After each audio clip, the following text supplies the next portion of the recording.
In the forest at night, a streak of light streaked across the night sky. Gray Rabbit Masha sits under the starry sky and makes a wish to the shooting star. Then Martha went back to sleep. What did she wish for? She even fell asleep with a smile on her face. The next day, the white rabbit Nini came to chat with Masha. Masha said, "I haven't seen Nana for a long time. How is she doing recently?" Nini replied, "Her nasal allergy seems to be getting worse. I wanted to take her out to play with you." It turns out that Nana the squirrel never told Buddha the black bear that she was severely allergic to flowers, and Buddha thought she just loved beautiful flowers. After returning home, Nana looked at the bouquet of flowers and felt helpless. She thought, "How should I tell Buddha?"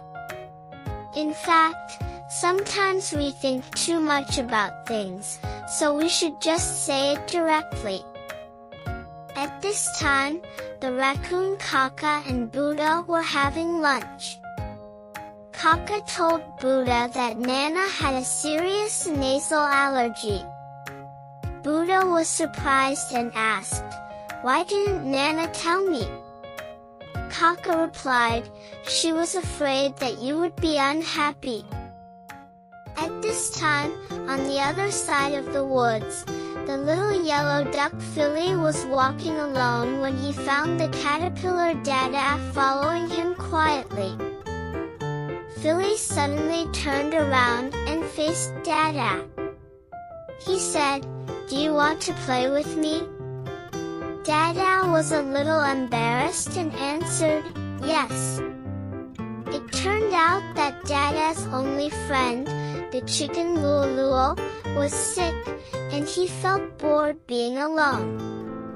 He had heard Luluo mention Fili, and he also thought that Fili and Luluo were about the same size, and they might be able to become friends.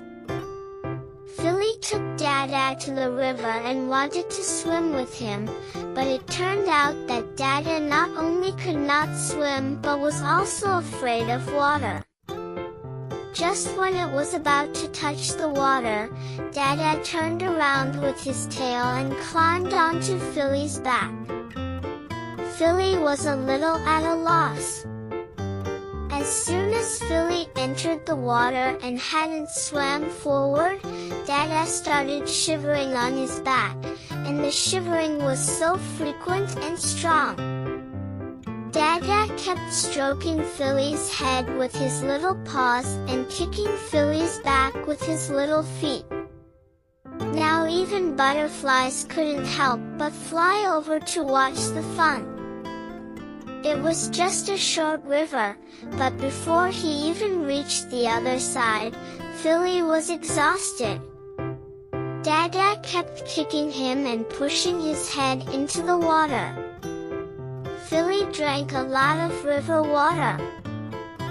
Fili swam quickly to the other side and built a fire by the river, hoping that the warmth would calm Dada down. But after a while, Dada was screaming and looked very panicked. There was sweat on his head. It turned out that the day before the little chicken Luluo fell ill, Luluo said he wanted to roast potatoes for him to eat.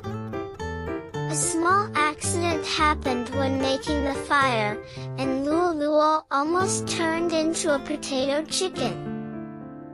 Fili felt that something was wrong with Dada and thought that if he made the fire bigger, Dada would be warmer. Unexpectedly, Dada seemed to be out of control. Fili went forward, hugged Dada, and gently stroked his body. Dada really calmed down and looked the same as when he first saw him. Fili brought Dada to the brown bear Luca's kitchen. He whispered to Luca about Dada's unusual behavior just now. Luca then made a chocolate strawberry cake because sweets make people happy. After having a full meal at Luca's house, Luca told Dada a lot of interesting things. At night, Fili took Dada home. In his little house, Dada leaned against Fili and felt very safe. For the first time, he felt that animals that were much bigger than him were not scary. In the middle of the night, after Fili fell asleep, Dada wrapped his most precious pillow around Fili. It looked like a big caterpillar wrapped around Fili. In the morning, Nini and Masha agreed to go to the apple orchard to pick apples together. They walked towards the apple orchard happily hand in hand. They sat in front of a huge apple, and suddenly Martha felt a little depressed. It turned out that she felt as if she had never been anywhere, unlike Buddha who often traveled and Luca who had rich experience. Nini said, "I have never been anywhere, and I am also very happy." Yes. Just be happy in life. Don't compare. After Nini's comfort, Masha regained her good mood and they ate apples happily. Nini kept biting the big apple and made a big hole in it.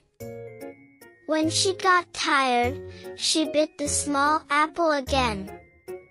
Masha kept biting the small apple because she felt tired biting the big apple. When Nana heard that Nini and Masha were in the apple orchard, she ran towards the apple orchard. Nana was very excited because she hadn't felt so comfortable hugging Nini for a long time, and Nini was very happy because she saw Nana full of energy again.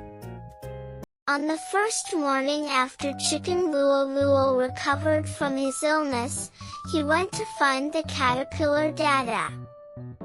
He wanted to make baked potatoes for Dada. Dada was very happy.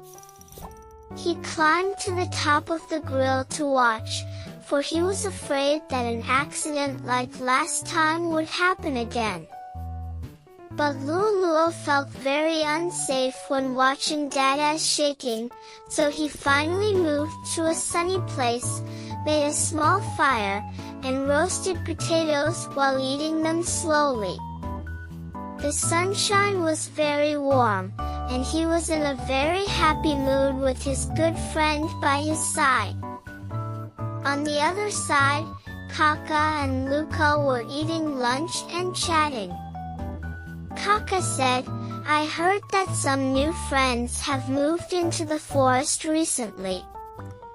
Do we need to have a party to make everyone happy?" Luca replied, "We can make more desserts. Eating desserts can make people happy." Sounds good. I'm looking forward to it too. Dear kids, the story ends. See you next time. Thank you.